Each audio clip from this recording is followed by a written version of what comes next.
इस कार्यक्रम के पुण्यार्जक हैं श्रीमती कमला देवी, धर्मपत्नी स्वर्गीय श्री अशोक जी शाह बजाज मातुश्री, श्री विनीत कुमार प्रतिमा, अमित कुमार अमिता, धीरज कुमार कामिनी, अभिनव मनीषी, तनिष्का, वर्धिनी, सिद्धार्थ, चैतन्य, नितांत जैन शाह बजाज, पुत्री दामाद, हर्षा, आशीष कुमार, लावण्या, भविक एवं समस्त शाह बजाज परिवार अजमेर। सभी उपस्थित धर्म प्रेमी, पुण्य आत्मा एवं महानुभाव, हम अपने जीवन में अच्छी से अच्छी क्रिया करते हैं और धर्म ध्यान भी करते हैं, पूजा पाठ करते हैं, सब काम कर रहे हैं, लेकिन फिर भी हम परेशान रहते हैं, दुखी रहते हैं। और जब हमारे साथ अच्छा करने के बाद जब हमें सुख नहीं मिलता है तो हमारे मन में एक सवाल खड़ा होता है कि हम ऐसा क्या करें जिससे हम सुखी हो जाएं। हम काम तो कर रहे हैं, लेकिन क्या सही मायने में हम सुखी होने वाले कार्य कर भी रहे हैं या नहीं कर रहे। मन में सवाल तो खड़ा रहता है कि हम सुख क्यों नहीं प्राप्त कर पा रहे, हम सुखी कैसे होंगे, हमें सुख कैसे मिलेगा, सुख कब मिलेगा। लेकिन सवालों के साथ साथ हमें ये भी ध्यान देना होगा कि क्या सही मायने में हम सुख प्राप्त करने वाले कार्य कर भी रहे हैं या नहीं कर रहे। तो महानुभाव, सवाल जो खड़ा होता है और जो सवाल खड़ा हुआ है वो ये है कि हम क्या करें जिससे हमें सुख मिले। तो आचार्य भगवंत उमा स्वामी जी ने तत्वार्थ सूत्र में हमारी जिज्ञासा का समाधान किया है और आचार्य उमा स्वामी जी के माध्यम से अपनी जिज्ञासा का समाधान करते हैं। वो लिख रहे हैं, वृत्त अनुकंपा दान सराग संयम आदि योग शांति शौच मिति सद वेदस्य। सूत्र नंबर 12 अध्याय नंबर 6 तत्वार्थ सूत्र ग्रंथ। और आचार्य उमा स्वामी जी आज से लगभग 2000 वर्ष पहले लिख रहे हैं,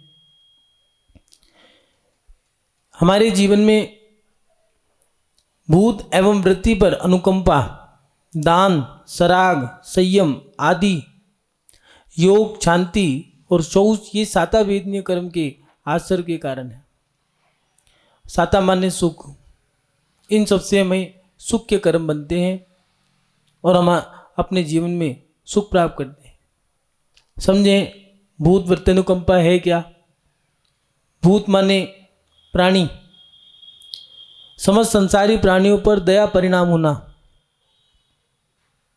हमने अपने जीवन में दया तो रखी है, लेकिन अपने पुत्र के पौत्र के प्रति, माता पिता के प्रति, कुटुंब परिवार के प्रति, अड़ोस पड़ोस के प्रति, जिनको हम जानते हैं, हमने उनके प्रति दया भाव रखा। लेकिन ये दया भाव नहीं है, ये राग भाव है। फिर दया क्या है? प्रत्येक समस्त जीवों के प्रति दया भाव होना, ये हमारे जीवन में हमें सुख दे के जाता है। हम जब किसी पे दया दिखाते हैं तो सामने वाला भी हमें कुछ देता है। बूढ़ी महिला का या वृद्ध महिला का हाथ पकड़ करके जब आप चलते हो, उसको सड़क पार करा देते हो या मंदिर की पौड़ियों पे चढ़ाते हो, तो वो महिला भी, आपने उसको दया दिखाई, उस महिला ने आपको दुआएं दी, आशीर्वाद दिए, आशीष दी। एक लड़का जिसकी उम्र मात्र 12 साल की है, 12-13 साल की उम्र में कैसे विचार रहे उसकी। घटना ऐसे घटी है कि आज कुटिया में बैठ कर के, छोटी सी कुटिया है, भोजन कर रहा है, माँ ने भोजन परोसा है और आज बहुत दिनों बाद अच्छा भोजन बना है। ये गरीब व्यक्ति गरीब की पीड़ा जान सकता है। बहुत दिनों बाद माँ ने, आज तो रोज़ पकवान खाने को मिल जाते हैं, लेकिन पहले इतनी अमीरी नहीं थी। और उस बालक ने कई दिनों तक पानी में डुबो कर रोटी खाई थी। आज कई दिनों बाद पकवान बने हैं और अचानक दरवाजे पे दस्तक होती है। इधर वह बालक बहुत अच्छे विचारों के साथ कि चलो आज पकवान खाने को मिलेंगे, भोजन करने के लिए बैठा है, मुंह में निवाला रख ही रहा है, तभी दस्तक होती है। बेटा, भगवान के नाम पे कुछ दे दे, मैं 2 दिन से भूखी हूँ, कुछ नहीं खाया। वो बेटा बालक जो है वो सोचता है कि मैंने देखा है कि भूखे रहने की पीड़ा क्या होती है। मैं भी 2-2, 3-3 दिन तक भूखा रहा हूँ और मैंने तो लगातार कई दिनों से भोजन किया है, और ये बूढ़ी अम्मा 2 दिन से भूखी है। उसने अपनी थाली उठाई और ले जाकर के वो भोजन की सामग्री उस महिला को दे दी। वो महिला कहने लगी, नहीं ये तो तुम्हारे हिस्से का है, तुम्हारा भोजन है, तुम करो। उनने कहा, नहीं मैंने इसको झूठा भी नहीं किया, बस बैठा ही था भोजन करने के लिए, बस ये तुम रख लो, मैं जानता हूँ 2 दिन तक भूखे रहने की पीड़ा क्या है। उस महिला ने कहा, इतनी दया क्यों करता है मेरे ऊपर? तो उस बालक ने क्या कहा कि आपने मुझे बेटा कह के पुकारा है और मैं अपनी माँ को भीख मांगते नहीं देख सकता, और इसलिए आपको ये दान देता हूँ। जानते हो, यही बालक बड़ा होकर के ईश्वरचंद विद्यासागर के नाम से जाना गया। सोचें, विचार करें, जैसी दया दिखाई वैसा फल उसको मिला। आज भी 10वीं क्लास में इसका अलग से एक चैप्टर आता है विद्यासागर का। ईश्वरचंद विद्यासागर के नाम से कैलकाटा के हुए व्यक्ति। लेकिन क्या हमारे जीवन में ऐसी दया आई या नहीं आई? क्या हमारे अंतरंग में ऐसी दया है या नहीं है? अपने भाई पे, अपनी बहन पे, अपने बेटों पर आपने खर्च कर दिया, माता पिता, अड़ोस पड़ोस, कुटुंब परिवार के लिए खर्च कर दिया, इसको दया थोड़ी ना कहेंगे। ये तो तुम्हारा कुटुंब है, परिवार है, ये तो करना ही पड़ेगा। लेकिन जो दया का पात्र है उसके प्रति आपने दया दिखाई है या नहीं दिखाई? सोचें, प्रत्येक प्राणियों के प्रति दया भाव होना। अरिहंत परमेष्टि, तीर्थंकर परमेष्टि, ये उनकी दया ही तो है। क्या जरूरत थी दिव्य धनी की? और तीर्थंकरों की तो ये विशेषता रहती है कि सब प्रत्येक जीवों के प्रति, चाहे वो नारकी हो, चाहे देव हो, मनुष्य हो, त्रियंच हो, चारों गतियों के जीवों के प्रति ऐसी तीव्र दया भाव होते हैं, मैत्री भाव होते हैं कि इतने तीव्र भाव होते हैं दया के, मैत्री भाव, कि उनका रक्त लाल रंग की जगह श्वेत में बदल जाता है। लेकिन कैसी दया हमारे अंतरंग में है या नहीं है? हम सुख तो प्राप्त करना चाहते हैं, लेकिन सुख के कार्य कर रहे हैं या नहीं कर रहे? चाहते तो सुख हैं और दे रहे हैं हम दुख। सोचें, विचार करें, सुख वाले कार्य हमने किए भी या नहीं किए? भूत अनुकंपा, वृत्ति अनुकंपा, भूत माने प्रत्येक प्राणी के प्रति दया के भाव होना, और उसके साथ साथ वृत्तनुकंपा, महावृत्ति, त्यागी वृत्ति, अणुवृत्ति, इन सब पर दया परिणाम होना, ये वृत्तनुकंपा है। क्या हमने इस पे क्या अमल किया नहीं किया? क्या हम ये कर रहे हैं या नहीं कर रहे? अरिहंत परमेष्टि की दिव्य धनी के माध्यम से कितने लोगों का कल्याण हुआ। आदिनाथ भगवान ने जन्म लिया, उनका गर्भ कल्याणक, जन्म कल्याणक मनाया गया। दीक्षा भी हुई, दीक्षा कल्याणक मनाया गया। और उसके बाद ज्ञान प्राप्त करके केवल ज्ञान हो गया जब समूहशरण की रचना हुई और मोक्ष को प्राप्त किया। लेकिन इन सब के बीच में कुछ विशेष क्रियाएं भी हुई है। असी मसी किसी वाणिज्य शिल्प कला, ये क्या जरूरत थी ये व्यवस्थाएं बनाने की? क्या जरूरत थी ये षटकर्म यहाँ पर रचाने की? लेकिन उनकी हमारे प्रति अनुकंपा थी कि वो प्रत्येक जीव की व्यवस्था बना के गए। ऐसा नहीं संसारी प्राणियों के लिए, उनके साथ साथ त्यागी व्रती, महाव्रती, सबकी एक व्यवस्था बनाई। जब तक गृहस्थ जीवन में रहे, संसारिक जीवन में रहे, तब तक संसार की प्रत्येक व्यवस्था बनाई। सब पुत्रों को राज्य दिए, राज्य के साथ साथ शिक्षाएं दी, अंक विद्या, ज्योतिष विद्या, ग्रंथों की प्रथमा नियोग, करना नियोग, चरना नियोग, द्रव्य नियोग, हस्तरेखा, वास्तु रेखा ज्ञान, ज्योतिष ज्ञान, आयुर्वेद ज्ञान, भौम ज्ञान, निमित्त ज्ञान, इन सब ज्ञानों के बारे में उन्होंने अलग अलग पुत्र को अलग अलग शिक्षाएं दी। यहाँ तक युद्ध नीति, राजनीति ये भी सिखाई। और जब षटकर्म की व्यवस्था कर दी, सारी चीज़ें सौंप दी, सबको राज्य दे दिए, दीक्षा ले ली, उसके बाद ये साधुओं के लिए कि ध्यान करना, तप करना, दीक्षा लेकर के तप किया, ध्यान किया, जरूरत नहीं थी आहार करने की भी, कोई ज़रूरत नहीं थी।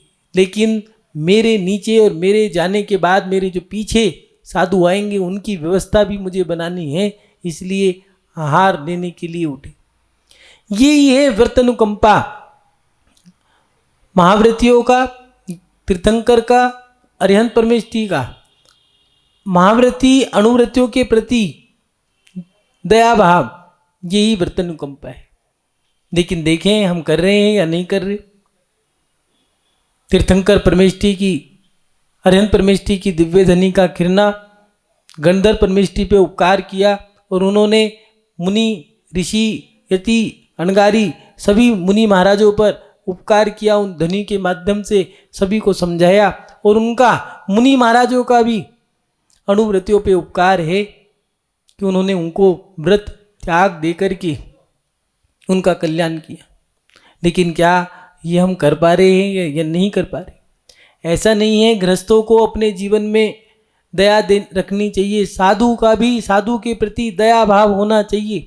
कई बार ऐसी बातें सुनने में आ जाती हैं कि साधु साधु से नहीं मिल रहा, साधु साधु को नहीं चाहता, दो साधु एक साथ नहीं रह पा रहे, साधु संग में नहीं रह पा रहा। क्यों भैया? साधु जीवन जीने के बाद भी दया भाव ही नहीं है तो काहे का साधुपना। यहाँ आचार्य भगवंत लिख रहे हैं, अगर सुख प्राप्त करना है तो दया भाव हमारे जीवन में हो। एक साधु उपवासी है या अंतराय हो गई है, क्या दूसरे साधु ने उसके पैर दबाए या नहीं दबाए? जबकि मूलाचार में तो ये दिया है कि आहार करने के लिए उठे हो तो आहार करने का भी कोई कारण हो, स्वाध्याय करना, बैयावत्ती करना, प्रभावना करना, षट आवश्यक क्रियाओं का पालन करना, कर रहे हो तो ठीक है, नहीं तो कहा भूखे रह करके ही जीवन जियो, उपवास करो। जब सन 2014 में अजमेर में चतुर्मास हुआ, दीक्षा के बाद पहला ही चतुर्मास था, स्वास्थ्य खराब हो गया, वो मुझे अच्छी तरह याद रहा और आज भी याद है। स्वास्थ्य खराब हो गया है, नाभि खिसक गई, हम तो जानते ही नहीं थे नाभि किसे कहते हैं। दिल्ली साइड इन चीज़ों पे ज़्यादा ध्यान भी नहीं देते। और दीक्षा लेते के साथ ही उससे पहले यात्रा करी थी, पहाड़ों पे यात्रा करने के कारण गर्मी ज़्यादा थी तो गर्मी से वो नाभि खिसक गई, उतरने चढ़ने में हिल गई होगी। अंतराय उपवास हुआ, दीक्षा हुई और दीक्षा के बाद पहला तो उपवास है, पारना हुई, पारना वाले दिन ही उल्टी हो गई। ठीक है, बिहार होना था अजमेर के लिए, उल्टी होती गई। सब लोग कहते गए कर्म है कर्म है, सहन करो। ठीक है, सहन कर लिए। अजमेर आए तो पानी और भारी, वहाँ का पानी थोड़ा सा पत्थर है, भारी है, ले लिया और नाभि खिसक गई। लगभग 6 महीने में 125 अंतराई हो गई। एक दिन बिहार कर रहे थे, गुरुजी से 2 दिन पहले ही निवेदन कर दिया कि अब कितना सहन करें, 4-6 महीने हो गए हैं, अब तो समाधि के लिए आप स्वीकार कर लो हमारा निवेदन। लगभग 25 किलो वजन गिर गया, 125 अंतराई हो गई। बिहार कर रहे थे तो आचार्य श्री की वो मुझे आज भी घटना याद है। कहने लगे चिंता मत करो, हम तुम्हारे साथ हैं, चलो मेरा हाथ पकड़ लो। शरीर का 25 किलो वजन गिर गया है, चल नहीं सकते, वो स्वयं अस्वस्थ हैं और हमसे कह रहे हैं कोई बात नहीं, हमारा हाथ पकड़ लो। और उनका हाथ पकड़ा, कहाँ से ताकत आ गई, कहाँ से शक्ति आई हम नहीं जानते, पूरा बिहार कर लिया। लेकिन कभी कभार मन में आता है कि क्या आचार्यों की ऐसी अनुकंपा ना होती तो क्या कोई व्यक्ति जमीन से उठ के आसमान में बैठ सकता है या नहीं बैठ सकता। लेकिन ये असंभव है। अगर हमारे बड़ों की अनुकंपा हम पे ना होती तो शायद आज हम यहाँ तक ना पहुँच पाते। महानुभाव, वृत्तियों के प्रति, अनुवृत्तियों के प्रति, महावृत्तियों के प्रति हमारी उनके प्रति दया भाव होना, यही वृत्त अनुकंपा है। लेकिन हम दया भाव दिखा भी रहे हैं या नहीं दिखा रहे, विचार करें, सोचें। कई बार तो ऐसा होता है, कोई व्यक्ति प्रतिमा लेने जा रहा हो, प्रतिमाधारी हो, क्यों भाई, क्या घर में कमी पड़ गई है? कैसे कैसे शब्द हम उनको सुनाने के लिए तैयार रहते हैं। कोई दीक्षा ले ले तो बस उसको तो यही सुनने को, देना नहीं कुछ, करना नहीं कुछ, न 3 में न 13 में 1 टके का नहीं है। जो व्यक्ति ज़्यादा ताका झाकी करते हैं, करेंगे कुछ नहीं, ना दान देंगे ना तप करेंगे, नियम भी नहीं होंगे उनके कोई, बातें तो ऐसी करेंगे, औकात तो कौड़ी की नहीं, बात करेंगे करोड़ों की। साधु बन गए हैं और कह रहे हैं घर में खाने को नहीं मिलता होगा, साधु बन गए। भैया अनपढ़ होंगे इसलिए साधु बन, शादी नहीं हो रही होगी इसलिए साधु बन गए। भैया तुम भी बन जाओ ना। हम उन पे दया के पात्र, दया तो कर नहीं रहे हैं, उनकी मदद तो कर नहीं रहे हैं, लेकिन कटाक्ष ऐसे करेंगे बस हमसे बढ़िया कोई धर्मात्मा ना हो, हमसे बढ़िया कोई त्यागी नहीं है, बस ये कहीं ऐसा तो नहीं हम ये कर रहे हो। हम चाहते तो सुख है, लेकिन कहीं हम सुख के कार्य कर भी रहे हैं या नहीं कर रहे। अगर सुख प्राप्त करना है तो सुख के कार्य भी करने होंगे। भूत अनुकंपा, प्रत्येक प्राणियों के प्रति दया भाव, वृत्त अनुकंपा, अनुवृत्तियों एवं महावृत्ति के प्रति दया के परिणाम होना, और उसके साथ साथ दान, अपनी वस्तु का पर के अनुग्रह के लिए दान देना, अपनी वस्तु का पर के अनुग्रह के लिए देना, यही दान है। लेकिन हमने वो दान क्या सही मायने में ऐसे ही दिया है या नहीं दिया? विचार करें। मंदिर में पिलर का पैसा दे दिया तो पिलर पे नाम, पौड़ी का पैसा दिया है तो पौड़ी पे नाम, फर्श का पैसा दे दिया तो फर्श पे नाम, छत का पैसा दिया है तो छत पे नाम, पंखे पे पैसा दिया तो पंखे पे नाम, वेदी का पैसा दिया तो वेदी का नाम, कमल पे पैसा दिया तो कमल का नाम। और उसके साथ साथ अब तो नई कैटेगरी चल गई है, चंदोवा दे दिया तो उस चंदोवे पे भी लिख दो अलग से चिट लगा के, फलाना ढिमका ईश्वरा स्वर्गीय फलाने जी ने दान दिया, चाहे वो नार की हो, लेकिन नाम लिखना है चंदोवा पे भी। हमारा बस चले तो अब तो नई नई आकृतियां बन गई हैं, रोटियों की भी आकृतियां बन गई हैं। हम बस चले तो रोटी पे भी नाम लिख दें, और हमारा बस चले तो हमारे बाप का बस नहीं चलता, नहीं तो भगवान के चेहरे पे भी पोत दें हम तो नाम, फलाना दादा पोता पड़पोता सड़पोता फड़पोता धड़पोता गड़पोता, उसके पोते का पोता, उसके पोते का पोता, महिलाओं के भी नाम लिख दे। क्या जा रहा है अपने बाप का नाम? पैसा दान दो 1 लाख, नाम लिखवा दो 500, क्या दिक्कत है? एक के हिस्से में बंटवारा कर दो, एक के हिस्से में 100 ले लो, क्या दिक्कत है? ये दान नहीं है। दान का मतलब क्या है? पुराने लोगों से सीखो। दान वो करा करते थे, पहले के मंदिरों में अतिशय हुआ करते थे। आज मंदिरों में बैठ करके दीवारें टकराती हैं, डर लगता है, विशुद्धि नहीं बढ़ती है। लोग कहते हैं कि बैठने का मन ही नहीं करता। मंदिर में जाओ, चावल चढ़ाओ, नमोस्तु भगवान, आ जाओ। पहले गुप्त रीति से दान दिया करते थे, मुट्ठी बीच के दान दे दिया, भैया हमारा लगा देना मंदिर में, जहाँ तुम्हें अच्छा लगे, विश्वास पे दे दिया।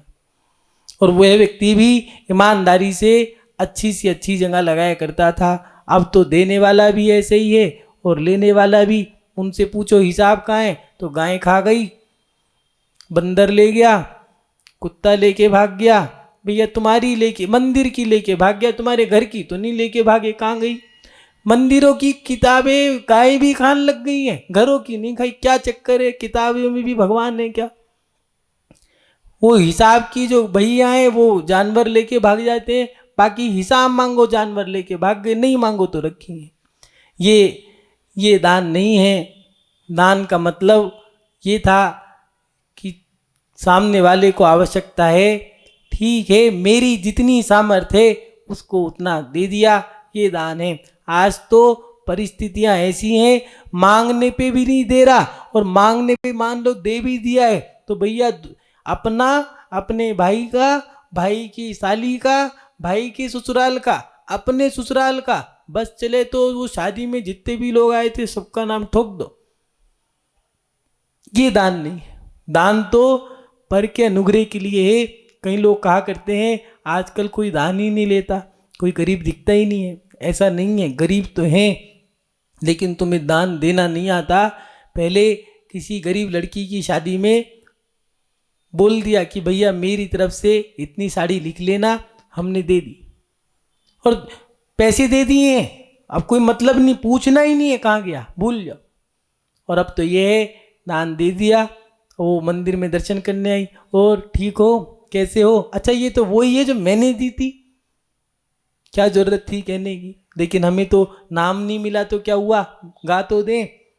ऐसा दान किसी काम का नहीं। व्यक्ति पर के लिए उसका कल्याण हो, वह अपना जीवन जी ले, उसकी मदद करने के लिए दान दिया जाता है। अगर ऐसा कोई व्यक्ति करता है तो उससे हमें सुख मिलता है, वो दुआ देता है, उसका भला किया तो हमारा भला होता है। कभी कभार ऐसा हो जाता है कि हम संकट के समय में ज़रूरत थी, किसी ने मदद नहीं करी और अचानक कोई व्यक्ति मिल गया, उन्होंने कहा ठीक है मैं तुम्हारे साथ हूँ, और उसने पता नहीं क्यों, कोई बात नहीं तुम रख लो, हमारे को दे देना कभी। अब कह रहे हैं कि भगवान आ गया, भगवान के रूप में आ गया। कोई भगवान नहीं आया, तुमने दिया था, तुमने मदद करी थी, तुम्हें मिल गया। लेकिन मदद की हो तभी तो, यही सुख है और क्या है। सुख का मतलब ये नहीं है कोई तुम्हें गोदी में बिठा करके घुमाता रहे। सुख का मतलब ये है तुम्हारे को आवश्यकता पड़ने पर सारी तुम्हारी आवश्यकताएं पूरी हो जाएं, यही सुख है। लेकिन हम सुख के कर्म बांध भी रहे हैं, ये नहीं बांध रहे। दान देना और उसके साथ साथ सराग संयम, संयम और सराग दोनों में अंतर है। राग से भरा संयम और बिना राग का संयम। एक संयम होता क्या है, पहले तो इसको भी जान ले। कई लोगों को तो संयम रखो संयम, लेकिन संयम होता क्या है, उससे का संयम रखो, उसने चाय का भरा हुआ गिलास रख दिया लाके, यही संयम है। संयम माने भोजन कर लो, संयम रखो मतलब ठंड रखो।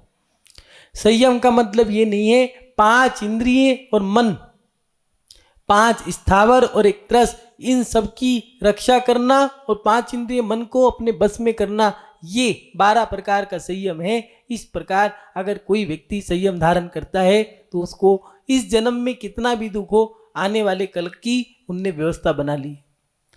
और सराग संयम माने राग से भरा संयम, जो कुदेव हैं उन कुदेवों को मानना और उसके साथ साथ वो ऐसे ऐसे उपवास व्रत उपवास करना। अभी आएंगे बहुत सारे व्रत, कुछ लोग रोजा रखते हैं, रोजा रखेंगे, कुछ लोग नवरात्रि रखेंगे, कुछ लोग अष्टानिका रखेंगे, सब अपने अपने व्रत सब करेंगे। लेकिन वो कह रहे हैं कि पढ़ो पहले जानो कौन से हमें मोक्ष लेके जाएंगे, कौन हमें कहाँ लेके जाएंगे, व्रत उपवास भी कौन से करने हैं, हमें ये भी देखना है। राग से सहित संयम और राग से रहित संयम, ये ऐसा संयम अगर हम संयम पालन कर रहे हैं तो ये हमें सुख दे के जाता है, और राग सहित संयम हमें दुख देता है। अगर सुख प्राप्त करना है तो अपने जीवन में संयम धारण करो। और उसके बाद आचार्य दे रहे हैं संयम संयम, संयम भी है और असंयम भी है। माने देश व्रत, थोड़े से व्रत हैं लेकिन थोड़े नहीं हैं, महाव्रत नहीं है, छोटे रूप में व्रत नहीं है। जीवन जीते जीते थक गए हैं। बाल्यकाल 8 साल का, किशोर काल 20 साल तक, युवा काल 45 साल तक, प्रौढ़ काल 60 साल तक, वृद्ध काल 75 साल तक। बाकी का तो बोनस से जिए तो बहुत बढ़िया है, नहीं जिए तो अच्छी, कोई बात नहीं। लेकिन जो आप जी रहे हैं, जीते जीते थक गए लेकिन व्रत धारण किए या नहीं किए। 80 साल की उम्र हो गई है, अभी भी मन यही है पोते की शादी तो देख लो। व्यक्ति की इच्छाएं नहीं खत्म हो रही है। वो कह रहे हैं कि अगर सुख प्राप्त करना है, 50 साल के बाद आधा जीवन आपने संसार में जी लिया, खेल कूद, पढ़ना लिखना, शादी ब्याह, जिम्मेदारी, पैसा कमाना, व्यापार, सब काम कर लिए हैं। अब 50 साल के बाद धीरे धीरे धीरे धीरे ये पलड़ा ऐसे था, अब उसको ऐसे करना है, समेटना है अपने आप को। धीरे धीरे समेट के 25 साल में समेट लो और उसके बाद महाव्रतों को अंगीकार करो, देश व्रत। लेकिन हमारे पास व्रत तो है नहीं, हम दुखी क्यों हो रहे हैं? हम पे कोई व्रत नहीं, खाए जा रहे हैं, घूम रहे हैं, खा रहे हैं, सब काम कर रहे हैं और इस कारण हम दुखी होते जा रहे हैं। इसलिए सुख प्राप्त करना है तो संयम को भी धारण करना पड़ेगा और देश व्रतों को, और उसके बाद योग निर्बद्ध पाप से रहित क्रियाओं के अनुष्ठान को योग कहते हैं। पाप से रहित क्रियाएं, मन वचन काया से किसी प्रकार का पाप नहीं करना, ये हमारे जीवन में सुख प्राप्त करता है। लेकिन हम मन और वचन और काय इनका दुरुपयोग तो नहीं कर रहे। क्रिया भी करनी है तो पाप से रहित क्रियाएं करनी है, इससे हमारे कर्म नहीं बनते हैं, और अगर बनते हैं तो अच्छे कर्म बनते हैं, वो हमें सुख दे के जाते हैं। और उसके बाद शांति, शुभ परिणामों से क्रोध आदि कषायों की निवृत्ति को शांति कहते हैं। जो हमारे अंतरंग में शुभ परिणाम पैदा हुए हैं, हमने जो बनाए हैं, उन शुभ परिणामों से कषाय दबती हैं। क्या जा रहा है, कोई बात नहीं, हमारे बड़े ही तो हैं, डांट दिया, कोई बात नहीं। ये हमारे अच्छे परिणाम हैं, इनसे हमारी कषाय दबती हैं। क्रोध आना था, दबा दिया।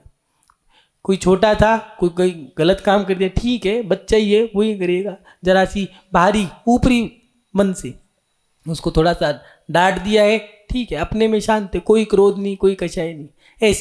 ऐसे अगर परिणाम है तो इन्हीं को शांति कहा है, जब आपकी कषाय दब गई हैं। और उसके बाद शौच माने लोभ से रहित प्रवृत्ति। ये लोभ कषाय जो है, ये हमें इस संसार में अटकाए रखती है, फंसा के रखती है। शादी में गए हैं, बढ़िया से बढ़िया सम्मान किया है, लेकिन हमारी इच्छाएं तो ये थी, हमारी सोच ये थी कि वहाँ से तो हमें ये मिलना था। उनने बढ़िया से बढ़िया फेरों के समय में चांदी का कटोरा दे दिया है, लेकिन दुखी हम क्यों हैं? हमने तो सोने की चैन सोची थी। बेटे भाई के यहाँ बेटा हुआ है, कपड़े दिए हैं पहनने के लिए, सजने के साज श्रृंगार की सामग्री दी है और उनने चांदी भी दे दी है। लेकिन हमने तो ये सोचा था कि बढ़िया से बढ़िया लहंगा देगा, सूट देगा, और उसके साथ साथ सोने चांदी इतनी सोना देगा। लेकिन उसने दिया अपने में अच्छे से अच्छा है, लेकिन हमारी सोच, हमारी लोभ प्रवृत्ति ने हमें दुखी कर दिया। दो रिश्तों में अगर खटास आएगी तो याद रखना, लोभ कषाय जरूर रहेगी। उसने मेरे को ये नहीं दिया, चाहे वो माला तिलक पटका सम्मान ही क्यों ना हो। बढ़िया से बढ़िया कार्यक्रम किया है, सम्मान किया, व्हाट्सअप किया, फोन किया, कार्ड दिया, बोला, नोता दे दिया, लोग पंच भी गए हैं और बुला लिया। बुलाने के बाद बैठने की व्यवस्था की है, दिखाने के लिए कार्यक्रम है, बढ़िया सा पंडाल सजाया है, सब कुछ किया। और जाने की बाद मतलब समाप्त हो जाए कार्यक्रम, उसके बाद भोजन की व्यवस्था भी है, बीच में वेटर पानी भी लेकर के आ रहा है, लेकिन माला तिलक पट्टा नहीं डाला, तो ये तो बिल्कुल ही बेकार था, मजा नहीं आया कार्यक्रम में। उनसे पूछो, खर्च तो उनने 20 लाख कर दिए, तुम्हें 2 पटका और माला मानने 50 रुपए की चीज नहीं बनाई, तुमने उसके 20 लाख को बेकार कर दिया। हमारी लोभ कषाय कैसे हमें परेशान कर देती है। और निर्लोभ प्रवृत्ति, कभी कभार ऐसा होता है सामने वाला आपको सम्मान दे रहा है, नहीं भैया हमें नहीं चाहिए, हमारा तो त्याग है। कई लोग ऐसे भी होते हैं जिनका सम्मान का त्याग है और सम्मान कर रहे हैं। ऐसा नहीं है माला तिलक पटके से, चांदी की माला दे रहे हैं, बढ़िया से बढ़िया वस्त्र दे रहे हैं, और उसने अंदर बिल्कुल भी लोभ नहीं है। हमारा तो सम्मान का ही त्याग है, चाहे आप तिलक ही क्यों ना लगाओ। और समाज में अब ऐसा सम्मान हो रहा है, प्रत्येक व्यक्ति के दिल में उसकी जगह बन गई है।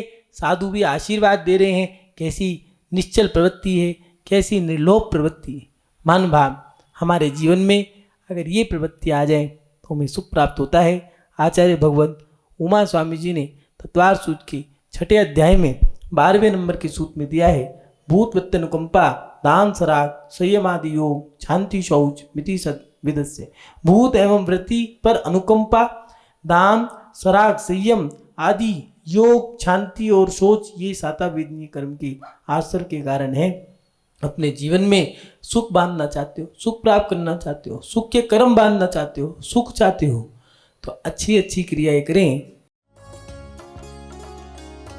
श्रीमती कमला देवी धर्मपत्नी स्वर्गीय श्री अशोक जी शाह बजाज मातुश्री, श्री विनीत कुमार प्रतिमा, अमित कुमार अमिता, धीरज कुमार कामिनी, अभिनव मनीषी, तनिष्का वर्धिनी, सिद्धार्थ, चैतन्य नितांत जैन शाह बजाज, पुत्री दामाद हर्षा आशीष कुमार, लावण्या भविक एवं समस्त शाह बजाज परिवार अजमेर।